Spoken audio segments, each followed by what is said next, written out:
Compañeras y compañeros senadores, creo que aquí dos compañeros senadores que me antecedieron han centrado el debate.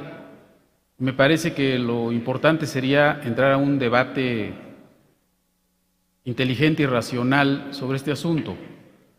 Creo que lo que el senador Krill ha planteado en relación a dejar la simulación y entrar a una verdadera discusión sobre lo que deben ser las libertades en materia de educación es un tema importante, interesante, porque efectivamente es una discusión que hoy se está dando en muchas partes del mundo.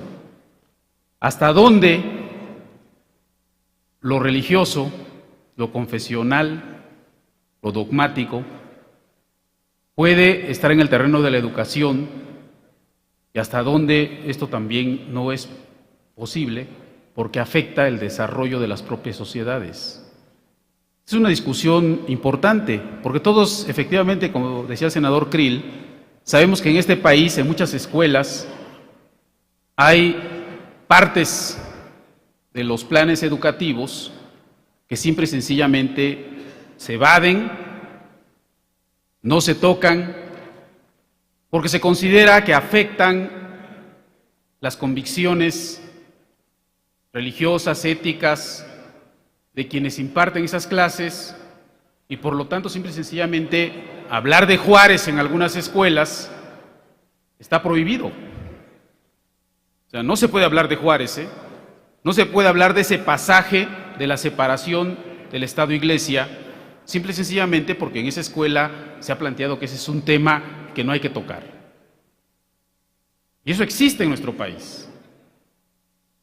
Pero también existen, y yo recuerdo una discusión hace algunos años, de un sector fundamentalista del indigenismo, cuando se planteaba la ley en relación a en materia indígena, que querían darle todos los derechos a los indígenas, pero que se negaban a que se discutiera el asunto de los usos y costumbres entre los indígenas.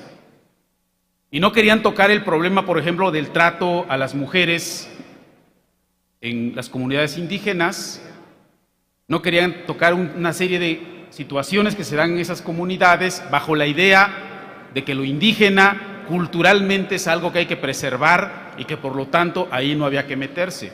Eso fue una discusión también de un sector en el Congreso que defendía esa parte fundamentalista del indigenismo. Y aquí tiene que ver también con el asunto de las convicciones. Por eso creo que este debate se tiene que dar, porque efectivamente lo que nosotros vamos a hacer aquí es abrir la puerta a que sectores de esta sociedad, ya con esta reforma, empiecen a plantearse que a partir de estas libertades, que cualquier liberal diría todo lo que sea libertades está bien, puede abrirse un problema en el país, de que algunos, ocupando precisamente un texto que habla de convicciones, pueda llevar esto a una dinámica de querer implementar en la práctica la posibilidad de hacer de la educación un asunto de orden religioso. Este es el tema que tenemos que discutir aquí en el Congreso. Le estamos haciendo un bien al país y empezamos a abrir en las comunidades, en los pueblos, en las regiones. Esta situación nuevamente, ¿está culturalmente preparado el país para eso? ¿O dentro de muy poco nos estaremos arrepintiendo de que en ciertos sectores de este país empiece a haber confrontaciones a partir de lo que nosotros aquí vamos a aprobar? Porque no todos van a entender que se trata de un asunto exclusivamente de convicciones, Porque esto incluso es un debate entre nosotros que todavía no hemos dado a profundidad, pero imagínense ustedes lo que va a pasar allá en las comunidades, donde de repente una religión, una secta o lo que sea diga, la Constitución ya me protege y por lo tanto, haciendo uso de esto, en este poblado, en esta región, en esta escuela, solamente se va a aplicar esto. Y en lo que se viene una discusión en la Corte, porque finalmente esto va a llegar a la Corte, a que la Corte interprete lo que nosotros legislamos, podemos meter a muchas comunidades en severos conflictos. Ese es el problema. Pensemos en los sacerdotes que hoy no están en la modernidad, o los pastores, o los dirigentes, los ministros de los cultos, que no están en la modernidad y que puedan considerar que con esto ya tienen la libertad, en donde ellos sean mayoría, de decidir el tipo de educación que deben de dar. Y que una minoría diga yo no acepto eso y empiece el enfrentamiento nuevamente. Pensemos en eso, en lo que en la práctica puede significar esto. Y nosotros diremos, sí, pero esto la Corte en su momento lo interpretará porque queda muy claro que en el artículo 3º diciendo, sí, pero mientras esa interpretación se da en la Corte, el problema va a ser allá en las comunidades. Ese es el verdadero problema. Y paso al otro asunto, de lo que también comentaba aquí, eso lo comentaba nuestro compañero Santiago, que yo estoy de acuerdo, hay que revisar muchas cosas, yo también estoy en contra de que muchas cuestiones que están en los planes educativos se tomen como profesión de fe. Hay muchas mentiras en nuestros programas educativos, hay muchas cosas que se han inventado en la historia de este país y que se toman como profesión de fe y que hay que revisar, porque si una cosa lo decimos, también en lo otro hay que decirlo, hay que revisar también. Hay cosas que históricamente sabemos que no existieron y sin embargo se tocan como profesión de fe. Y eso tampoco es correcto. Pero el otro asunto que dice Pablo es el asunto de qué va a pasar cuando de repente muchos empiecen a decir, hago una objeción de conciencia de acuerdo a mis convicciones. Y entonces nos suceda repetidamente lo que pasó, por ejemplo, en Baja California.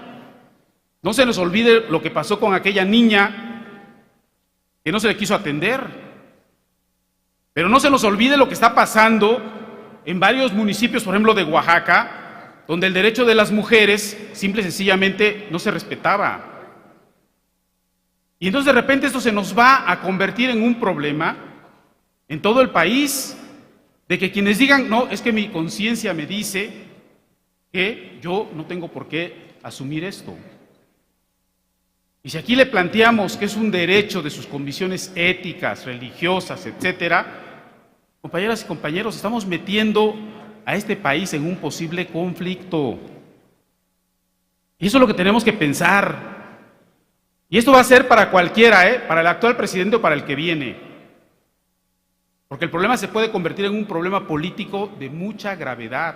Entonces hay que pensar. Yo sé que a algunos les parece bien esto porque incluso si hubieran quitado lo ético, hubieran puesto lo filosófico, a lo mejor muchos más hubieran entrado en esto.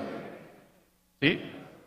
Pero el problema es que tenemos que ver una realidad de nuestro país, donde culturalmente hemos ido procesando de manera muy lenta muchas cosas que vienen de hace 155 años.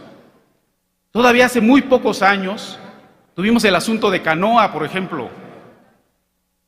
¿Sí? Pero ese Canoa se ha repetido en Chiapas y se ha repetido en todos lados, y no tan solo de los católicos. Yo nomás les recuerdo que hubo un presidente en Centroamérica que era protestante y que es uno de los responsables de las mayores matanzas que ha habido en Centroamérica. Y en nombre de Dios hacía sus matanzas. Pero también en muchos estados de la República ha pasado esto. Eso es lo que tenemos que ver, hasta dónde esto culturalmente estamos preparados para ello. Y no metemos al país en un grave problema. Eso es lo que yo llamo a que reflexionemos. Yo no sé si lo que Pablo dice de que hubo un acuerdo o no un acuerdo con los obispos para el asunto de llevar una votación. Lo que sí sé es que el presidente Calderón habló de una república laica. Lo que sí sé que Peña Nieto dijo que él iba a ser cuidadoso en que lo religioso era de un ámbito y el papel del Estado laico era de otro ámbito. Y a mí me gustaría también, y sé que Andrés también tiene una posición, aunque ahora un poco más moderada, al respecto. Tenemos que plantearnos entre todos no entrar nuevamente en un asunto que el día de mañana nos puede costar a todos como país. Por eso manifiesto mi voto en contra de esta reforma, no porque no crea en muchas de las cuestiones de libertades. Creo que las libertades son muy importantes, pero las libertades también deben tener un límite, y ese es el límite de la Constitución. Muchas gracias. Gracias, senador Hernández.